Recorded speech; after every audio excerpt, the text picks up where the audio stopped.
16 मार्चपासून लोकसभा निवडणुकीसाठी आचारसंहिता लागू झाली आहे। आचारसंहितेचं उल्लंघन करणाऱ्यांविरुद्ध धडक कारवाई करण्याकरता जिल्हाधिकारी सौरभ कटियार यांच्या मार्गदर्शनात वेगवेगळे भरारी पथकं नेमण्यात आले आहेत। आचारसंहितेचा भंग करण्याच्या 2 घटना अमरावती शहरात घडल्या आहेत।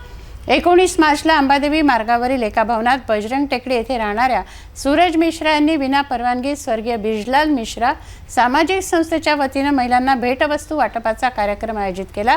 तेव्हा सूरज मिश्रा यांच्या विरोधात राजापेठ ठाण्यात तर दुसरा नांदगावपेठ पोलीस स्टेशन हद्दीत येणाऱ्या शिवणगाव येथे महिलांचा नारी शक्ती सन्मान सोहळ्याचं आयोजन करण्यात आलं। त्या ठिकाणी सुमारे 200 महिला उपस्थित होत्या। या आयोजकांवर आचारसंहिता भंग केल्याचा गुन्हा दाखल करण्यात आला आहे। 16 मार्चपासून सर्वत्र 2024 लोकसभा निवडणूक आचारसंहिता घोषणा करण्यात आल्याने या दिवसापासूनच आचारसंहितेचे उल्लंघन करणाऱ्यांविरुद्ध धडक कारवाई करण्याकरिता जिल्हाधिकारी सौरभ कटियार यांच्या मार्गदर्शनात वेगवेगळे भरारी पथक नेमण्यात आले। कोणत्याही कार्यक्रमाची रीतसर परवानगी घेणे अनिवार्य करण्यात आल्याने नियमाचे उल्लंघन करणाऱ्यावर आता कारवाईला सुरुवात करण्यात आली आहे। 26 एप्रिलला होणाऱ्या अमरावती लोकसभा निवडणुकीमध्ये लागू असलेल्या आचारसंहिता नियमाचा भंग करण्याचा पहिल्याच 2 घटना अमरावती शहरात घडल्या आहे।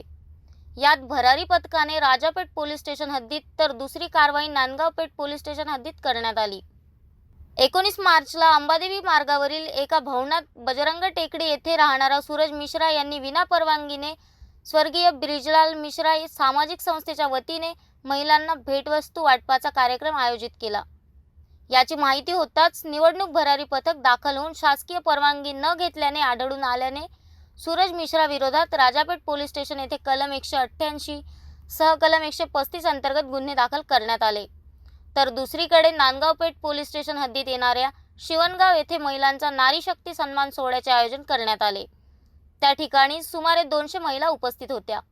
याचीच माहिती भरारी पथकाला मिळाली असता विना परवानगीने कार्यक्रमाचे आयोजन केल्याचे स्पष्ट होताच कार्यक्रमाचे ध्वनिचित्र मुद्रण करून नांदगाव पेठ येथे आयोजकांवर गुन्हे दाखल करण्यात आले।